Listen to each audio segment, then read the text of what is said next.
Today, we are going to make Claude Code even more powerful because we're going to give it the ability to connect to any software incredibly easy without it using a lot of tokens. And more importantly, we're going to give it the skill and an agent so then it does this on your behalf going forward so you don't ever have to do this ever again. So this is definitely not going to be a video you're going to want to miss. Make sure you stay to the end because we're going to have an SOP that you can download that you can follow along if you want to watch this maybe on slow speed, and more importantly, if you want to do this a little bit later on. So stay tuned and build along with us.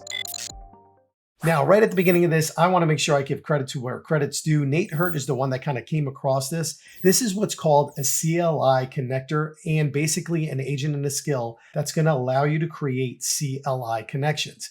Now, CLI connections are like kind of the newish, more effective MCP. And if you don't know what those things are, just think of it very simply. Before, if I wanted to connect one tool with another, I would usually have to do with creating a lot of code and doing something with what's called an API, which is basically the ability of one software to talk to the other. Think about almost like a Rosetta Stone, right? A Rosetta Stone is basically, if I say that in English, this word is dog, and in Japanese, this word is dog in another language, or Japanese, Chinese, Brazilian, it doesn't matter. Somewhere along the line, those two are different APIs if you're thinking about software, and you have to kind of understand what the common ground is. Well, long story short, back in the day when you had to do this and you had to connect two softwares, you had to write every line of API code. Well, a couple of years ago, or a year ago, I should say, somebody came up with, Anthropic came up with something called MCPs. MCPs was basically a place where if I needed something in another software, I would go to this server that would exist somewhere on the internet, find the tool that I needed, ask this software would ask this MCP server what tool it was that I needed. It would find the tool amongst 50, 25, 100, 1,000 tools, and then it would give me the access, do the translation for me, and the two softwares would start talking, and I would get what I needed from one or the other. Well, command line interface is even better because it becomes shorter. So I want to give you an example on the screen. So if you look at the screen right here, right?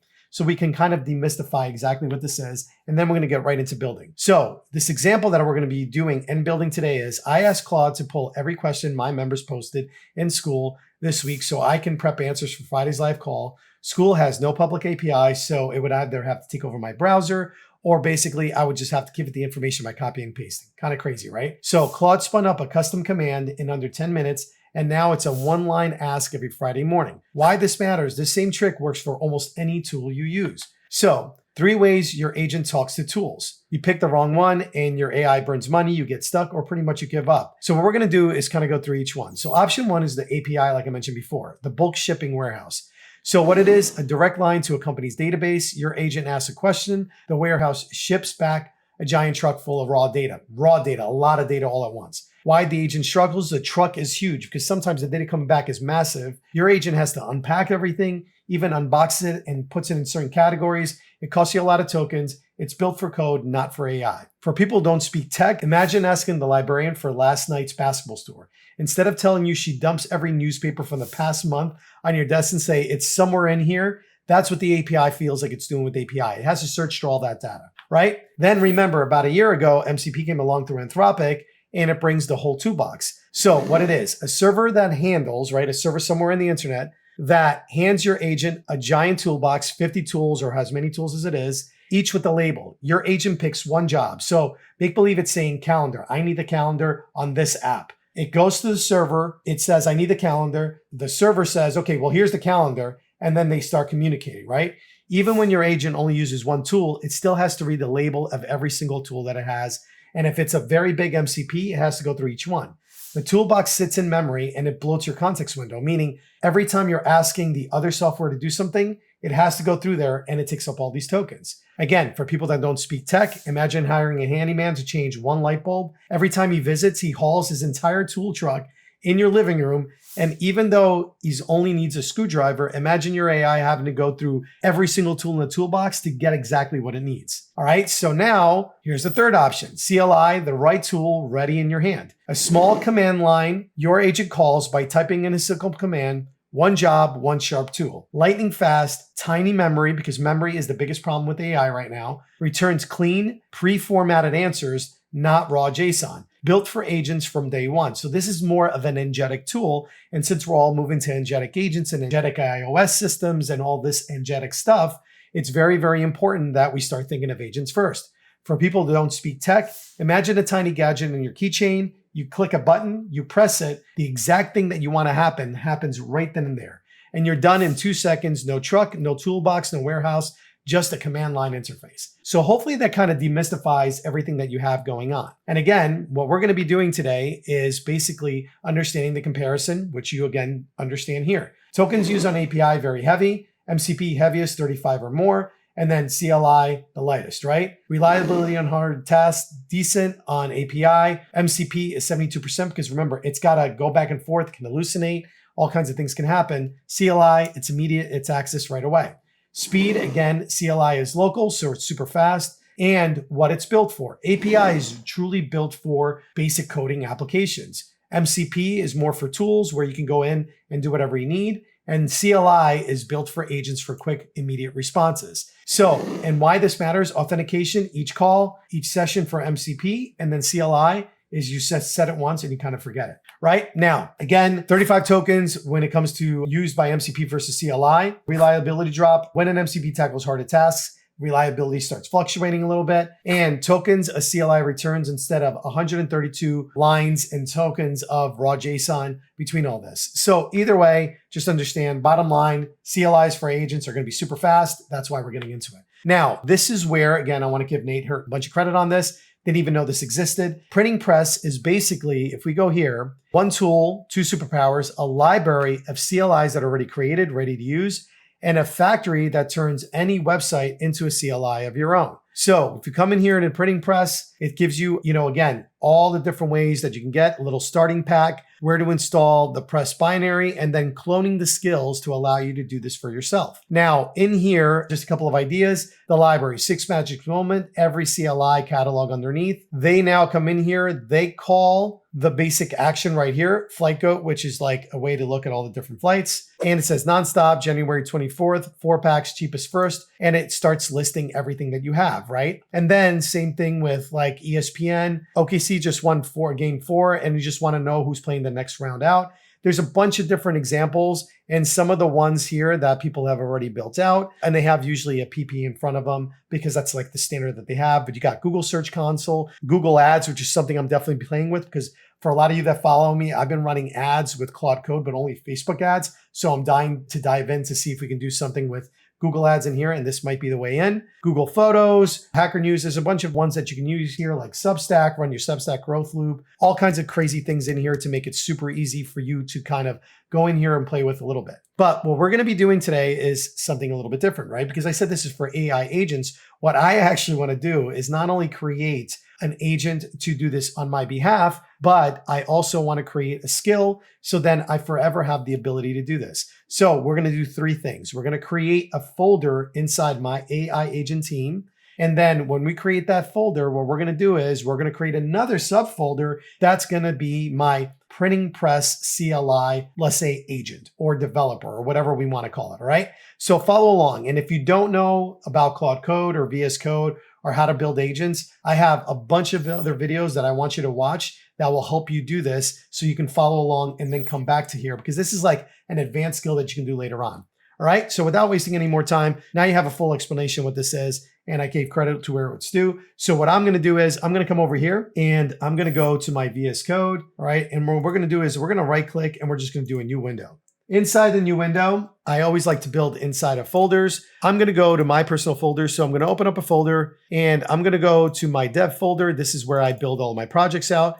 I already have an agent team. So I'm going to go to my agent team. And what I'm going to do here is I'm going to right click and I'm going to do a new folder and I'm going to call this CLI agent or a little CLI and then a little dash for agent. So because it's kind of been the format that I have for everything else, I'm going to hit select again. And because I've built a very Claude over time, what I'm going to do is I'm going to go to Claude Code. Let's go ahead and switch it from chat over to here, make it bigger. And then I'm going to come over here and I'm going to say I just discovered a brand new site that helps us create CLIs. I want you to help me not only create the skill by downloading the proper repos, but I also want you to help me create an agent that we can use globally in all our projects to create different agents for what we're trying to do. So I'm going to give you 3 links. The first link is going to be the website explaining everything of what printing press is. The other 2 are going to be the library and the skills used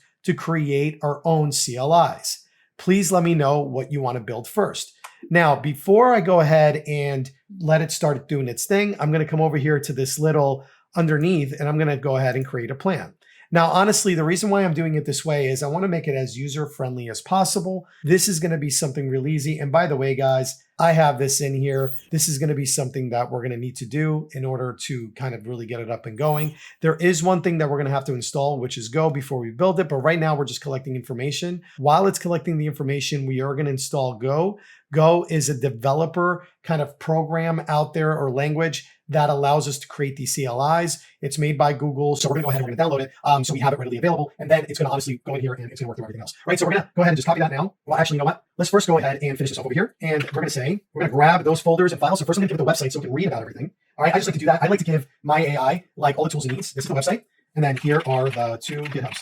All right. And these are, like again, I trust Nate. He's really good when it comes to explaining these things. Big fan of his. And here I'm going to grab the first one, the first GitHub, go ahead and give it back to my VS Code, and then give a little space and come back over to this. And again, you might be asking, aren't these extra steps? Won't the skills have any of this? Yeah, but what I'm trying to do is I'm trying to give it a bunch of context where I'm not building it. Again, it's the expert. It knows what it's doing. So let's go ahead and give credit where credit is due and let Claude do its thing. It knows how to install skills. It knows how to build agents. I have the most updated model. This is the way to go. And we're just going to go ahead and do its thing. Now, I can do 1 of 2 things. I can actually install Go here, but because this is going to be planning first, we're going to let it plan and collect all the data. And in the meantime, we're going to go back to our SOPs. We're going to click on the go.dev/DL. This is for the downloading of the dev folder for Go. I'm going to come over here, go to the download in here. And again, Go, trusted model. This is going to be for Microsoft Windows. If you have Mac OS, go ahead and just install whatever source you have in here. So I'm going to go ahead and install for PC. We're going to give it a couple minutes. This is usually a fairly quick install. MCI is a very small file. We're going to go ahead and do that in a second. Let it download.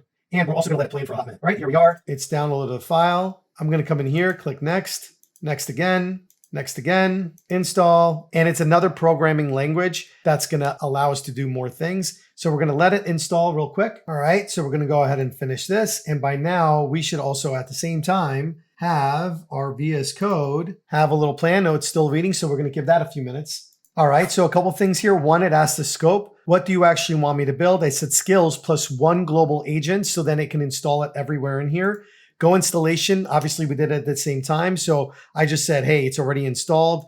And locations recommended inside our CLI agent folder. So we're just going to submit this. This is some status questions it was asking me just so that it can build appropriately. And then we're going to let this thing go. So as always, Claude comes up with an incredible plan. It saw that it Go was already in there. It's already gone in my client folder. Install skills. Look at all this. It has everything going in different phases. And now we're going to launch this bad boy and we're going to go through. So this is a great plan. We're going to go ahead and go. I will check back with you when this is all said and done. Okay, great. Now that it's connected, let's go ahead and figure out if we can actually get this going with Skool. So I have an actual Skool community that I want to do. Unfortunately, Skool does not have an API. So we need to create a connection in order for me to just basically check Skool every day to ensure that we're keeping up with comments. I actually have what I'm using in Claude Code to take over my browser to do this. Can we come up with the CLI to do this on our behalf that we can run on a schedule? And again, now that it has all those skills, I'm going to go ahead and put it in plan mode. And what I'm going to do is in my Claude Code work, I already have like a scheduled task that we run every day. Again, it's actually going to probably go off now because we're doing it here. So if I go to Claude Code work, I go to scheduled and I go to my daily Skool right here. And what I'm going to do is I'm basically going to come in here for the instructions, copy the instructions that I have here, and I'm going to paste it and help it create a plan to see whether or not it can do it, right? So we're going to give it a second and we're going to let this thing build again. So through a lot of back and forth and getting the CLI to work, because again, this was a little bit more of a complex setup than I thought. And honestly, to go through it, it took me an hour or so just to go through it because there was a lot of instructions I had to do, a lot of capturing of information. So this is probably more advanced one than I thought it would be. And again, CLIs is now more direct, but now Donna has full access and I can go ahead and ask her questions. I could come in here and say, I'm just going to call her out and I'm going to say, in the Skool community, give me the last 3 posts by users. All right, and here you go. I asked her what were the last 3 posts in Skool.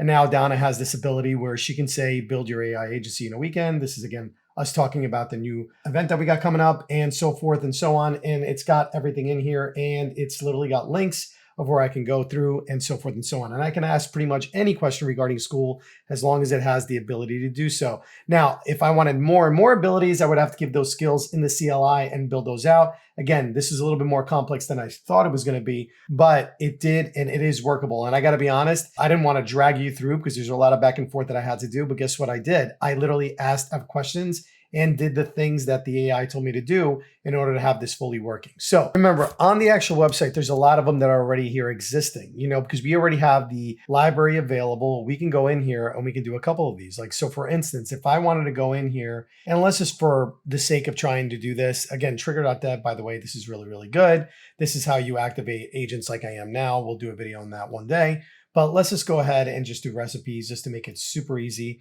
We click on here, we go to the library, and I will grab this. And this is my CLI agent that I have going on. This is the one that I used to build everything that I had here. And now I'm going to say, can we go ahead and install this recipe library and use it in here? Again, I just want to do it as a test to ensure that we can do it. And then all I have to do is come in here, and it should already have the library skill. And once it kind of sees this, it should automatically click into it and we'll be able to go through. Now, remember, this is going to go to food and dining, all recipes, and pull it directly from there. And this in itself is not an actual API kind of based site. This is now going to be a direct command, and it's going in there. Let me clone it. It's cloning it automatically from the one that was already existing. And remember, you are going to have the ability of building your own, just like I did with Donna in getting the one for Skool. And here you go, right? We installed it. It took literally about 5 minutes or so. I said, so can you pull me a recipe on beef stew? Again, one command, 5 options, pulling the top one. And then here you go. There's the ingredients. And now I've literally created a recipe maker right there. So again, these are pretty easy. I hope this was informative. And again, you can get really big into this, but once you have this agent and the skilled installed, you can either download the library you want and just let it grow from there. Or more importantly, you can also create your own, like we did with Donna. Again, just expect a lot of back and forth because you're building it from scratch. So there's going to be some authentication, some other things you need to do. But with that being said, this in the long term will have a lot better connections for you. And more importantly, it will just be more direct with a lot less token usage. As you can see, the call took about 5 seconds, to actually do once it was fully connected. It took about 5 minutes to connect, 5 seconds for the call, minimum token usage. And that's what we're talking about. So hopefully this is helpful, and we'll see you in the next one.